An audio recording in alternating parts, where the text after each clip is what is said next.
52 degrees outside. Well, at least that's 14 degrees warmer than yesterday. 62 inside, and that's only because we have the heat on. Cape Cod spring. Gotta love it. I keep these geraniums. Look at them. They're just begging to go outside. I'm sorry, geraniums. You have to wait till Memorial Day. 29.97 on the barometer. It's a lower barometer than yesterday when we had that high barometer radiational cooling. On the backside of the front that never made it to Cape Cod. Carl was driving north toward New Hampshire. You got a picture of the cloud coming in. A few of us got 1/10 or 2/10 of an inch of rain, but nobody got 2 inches of rain. Northern Maine came in with a 1/2 inch with that front yesterday, which today is a colder air mass, even though it's warmer on Cape Cod. The sky has turned colder today. Mount Washington, 1.2 inches of snow and 23 degrees this morning. So yesterday, the high temperature was 57 here in Dennis with a low of 37. And so that gives you a mean temperature of 47. And the energy markets go by 65 as a day. You don't need heat or cool. So anything below 65 mean is called a heating degree day. Above 65 mean is a cooling degree day. Yesterday, we had about 18 heating degree days. Here on Cape Cod, I think the sun is going to come out. Those clouds are coming in from the north. There is sunshine, though, across central New England. That will be replaced by clouds. We have instability in the atmosphere. That is cold air up in the sky. And even though the dew point's coming down pretty quickly, there's enough instability that clouds are going to form. But we are on the beginning of really a nice weekend. Oh, is it too windy to come back here? How about over here? Kevin's yard. Sure, why not? Always have the birds. There's a robin right there. Something in its mouth. What do you got there? So high pressure builds in, and the front side of the high and the center of the high are the cold parts. So today's a little chilly.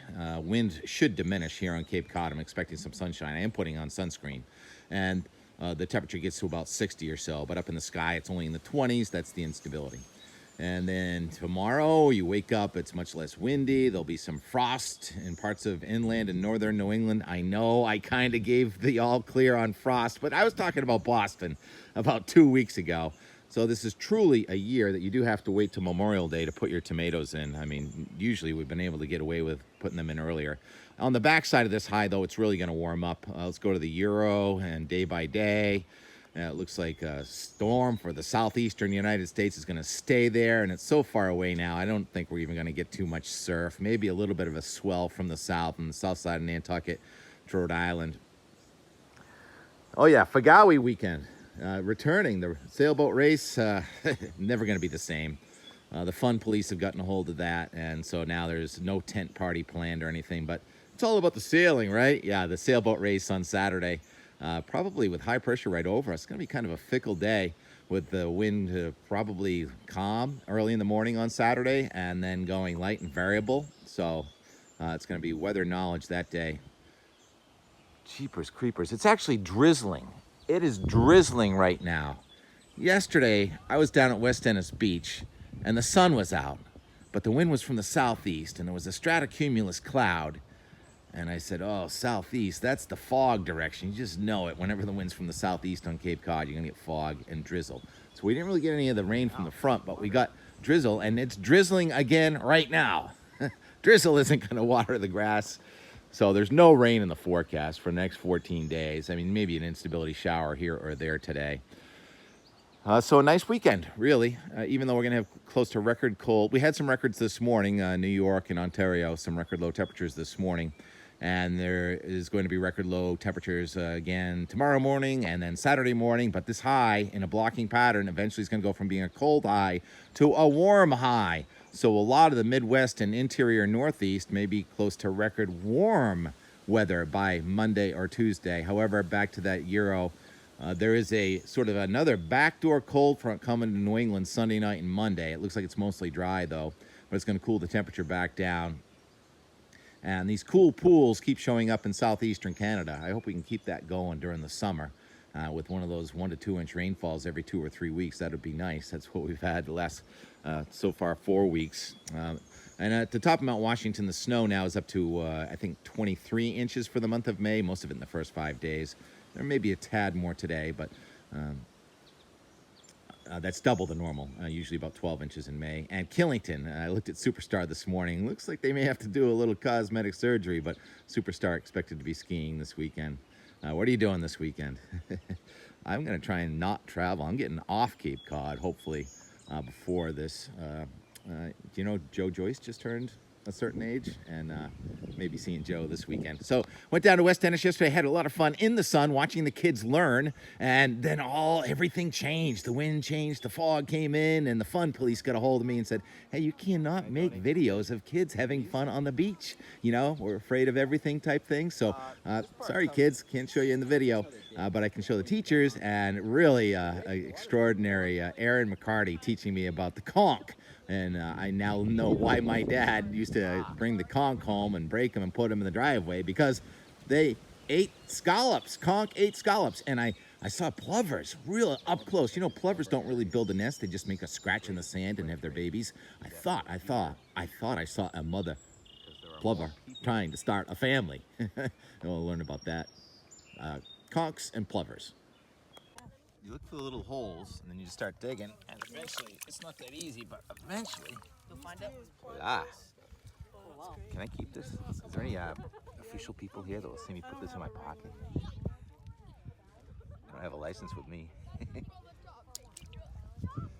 Just say you're So this is the egg case of a whelk shell, and we were just talking about the fact that the estuary here is a nursery for 75% of all of the species in the ocean, and including a lot of shellfish. The interesting thing about a gastropod like a whelk is that they're carnivores, and they eat other shellfish. But this is one of their egg cases that they lay in the springtime, and these are dead, so I'm going to open them.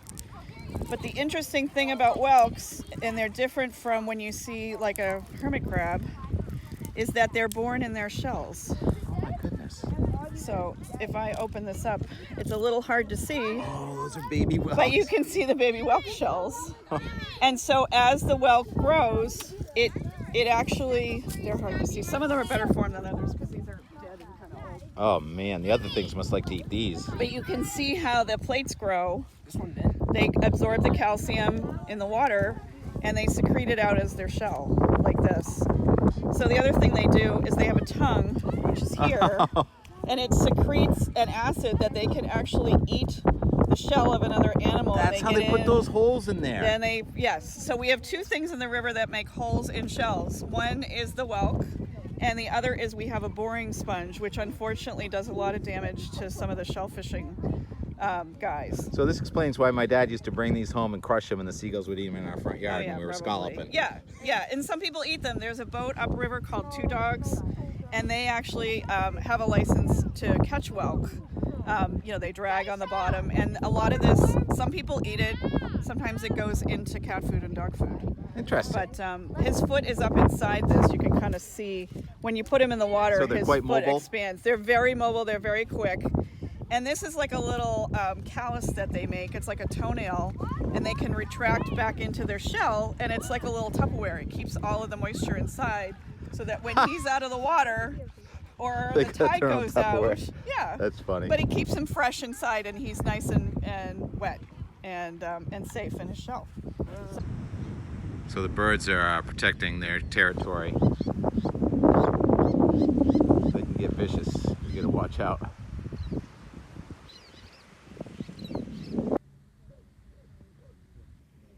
Little known fact, of all the protected plover areas, the greatest fledge rate is at Revere Beach, because there are more people, and that keeps the predators away. So keeping the people away from the plovers doesn't necessarily work that well. That's old data.